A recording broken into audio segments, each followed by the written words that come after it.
Les alternatives à la fast fashion.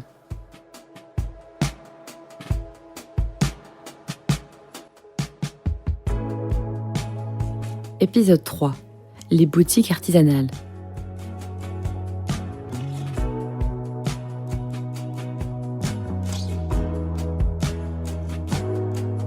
Pour ce dernier épisode sur les alternatives à la fast fashion, je suis allée à la rencontre de créatrices de vêtements et accessoires artisanaux. Un moyen d'acheter des produits neufs, de qualité et respectueux des conditions de travail et de l'environnement. Manon, co-gérante de la marque Fishbrain, une marque spécialisée en sérigraphie artisanale et d'illustration, basée à Angers avec une boutique également à Pornic. En fait, en interne, on travaille beaucoup avec un graphiste avec qui on partage l'atelier notamment et avec qui on fait beaucoup d'illustrations. En fait, une fois qu'on s'est mis d'accord sur une illustration, alors parfois, la plupart du temps, avec les collabs, avec les artistes avec qui on travaille, on laisse carte blanche. Et puis, parfois, on passe plutôt des commandes avec des thématiques ou des visuels qu'on aimerait voir naître sur t-shirt. Une fois que le visuel est fait, en gros, on le passe en ce qu'on appelle en matrice de sérigraphie. C'est ni plus ni moins un pochoir, un cadre en fait à travers lequel on va venir racler l'encre avec des grandes racles sur lesquelles on vient appliquer l'encre et qu'on vient vraiment appliquer directement sur le textile. Et ensuite on le passe à la chauffe pour que l'encre, le pigment imprègne bien la matière. Voilà pour ce qui est l'aspect technique de la sérigraphie. On fait aussi un peu de broderie, donc là c'est un des autres services qu'on propose. Et après, pour tout ce qui est matière première, en fait, depuis les débuts, Jérémy travaille avec plutôt des matières éco-responsables. En fait, en tout cas, tout ce qui est t-shirt, tout ce qui va être coton, on privilégie le coton bio. On n'utilise que du coton bio. On n'est pas fabricant du textile, mais une partie du textile... mais une partie quand même en fait. Donc on a un grossiste en coton bio qui nous fournit tout ce qui va être les matières premières t-shirt et sweat, qui est labellisé GOTS. GOTS c'est une certification au niveau international qui garantit en fait que les produits sont fabriqués à partir de matières premières biologiques et ou recyclées. Et en fait, ça garantit surtout un processus de fabrication respectueux de l'environnement. Voilà, ça a des normes éthiques assez strictes. Donc ça, c'est vraiment ce qu'on utilise nous comme base. Et puis, on fait un petit peu produire également quelques pièces en coton bio au Portugal. Et puis, voilà, ça c'est pour la matière première sur laquelle ensuite on vient appliquer nos visuels. Voilà, en tout cas, pour notre principale activité en fait sur notre marque, c'est vraiment ça qu'on va retrouver, c'est des t-shirts et hoodies avec des visuels assez originaux, des visuels d'artistes angevins, mais aussi de la région. Voilà, il y a quelques Nantais, pas encore de Pornicais, mais pourquoi pas vu qu'on vient de s'implanter à Pornic.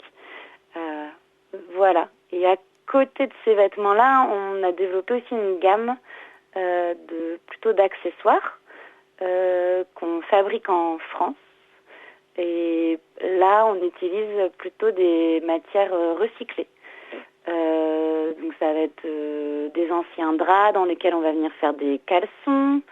Ça va être des chutes de tissu d'ameublement ou des fins de rouleaux de tissu qu'on peut trouver chez des déstockeurs et avec lesquels on va pouvoir faire des sacs à dos, sacs de voyage. Voilà, on fait aussi tout ce qui est casquette avec une chapelière artisanale qui est basée dans la région. Voilà, donc pas mal de chutes de tissu d'ameublement, des rideaux, voilà, des choses qui peuvent paraître assez kitsch, mais qu'on arrive à réutiliser en fait sur des couvre-chefs. Ça donne des objets en série limitée et assez originales. Qui font partie de l'identité de la marque.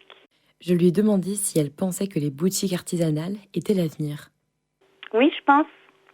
Je pense sincèrement, je crois qu'on va aller vers d'autres modes de consommation. Surtout, je pense qu'on va peut-être acheter moins, mais mieux. De vêtements qui vont être fabriqués aussi plus localement. Je pense que on va acheter moins parce que le coût sera forcément un peu plus important. Mais je pense que oui, la fabrication européenne et française va se développer, j'espère. Pour finir cet épisode, écoutons Joanne des ateliers des Lauriane et Anaïs de Nawak Boutique. Toutes deux faisons partie de la boutique de créateurs et créatrices à la Bernerie L'Envolée. Elles y vendent toutes sortes d'accessoires, produits zéro déchet ou même des chaussons. Les deux créatrices nous expliquent pourquoi avoir créé leur boutique. Alors, nous, on est les premières consommatrices d'articles issus de l'artisanat. Moi, ça fait des années que je n'achète plus de l'industriel parce que ça n'a pas d'âme, en fait. Alors que les articles de créateurs ont une âme, sont des pièces uniques, ils ont une histoire et derrière, on fait vivre des vrais gens correctement ou modestement, mais on fait vivre des vrais gens. On n'engraisse pas les multimillionnaires qui en ont rien à faire, ni de l'environnement, ni de la santé des gens, ni de leurs employés.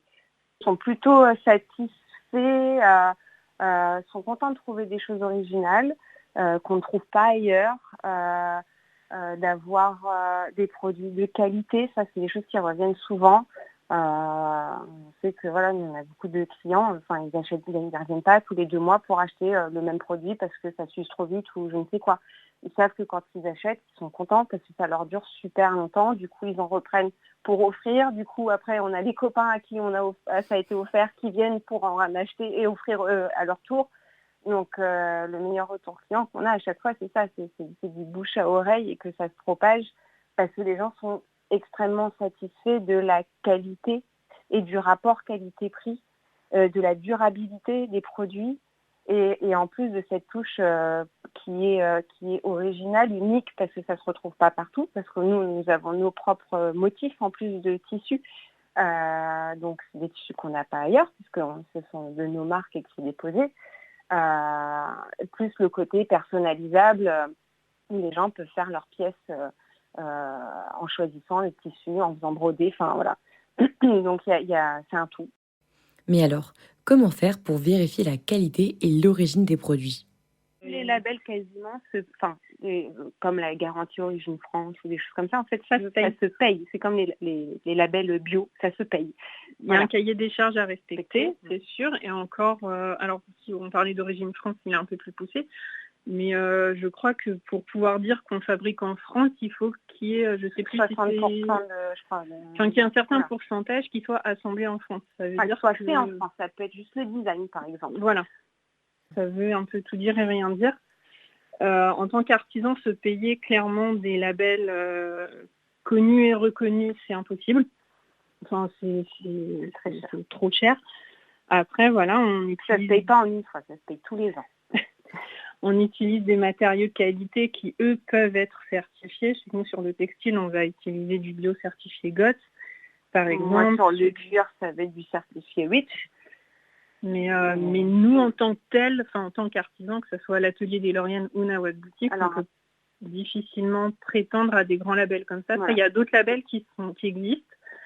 Sont moins connus. Il y a un label de la Chambre des métiers et de l'artisanat que moi j'ai eu, que j'ai obtenu il y a quelques années maintenant et que j'ai toujours. C'est le label Éco-Défi. Voilà. Et ça, c'est un label qui met en avant les artisans ou les petites entreprises artisanales qui ont une démarche éco-responsable, écologique, et donc que ça soit sur le fonctionnement de l'atelier et sur la composition des matières, des choses comme ça. C'est sur ce dernier épisode portant sur les produits artisanaux que s'achève cette série de reportages sur les alternatives à la fast fashion. Pour éviter de surconsommer à la mode rapide, les options sont donc nombreuses. Friperie, couture, boutique artisanale, mais il en existe encore beaucoup d'autres, tels que le troc, les vide-greniers ou le Made in France. C'était Angelina, pour Jade FM.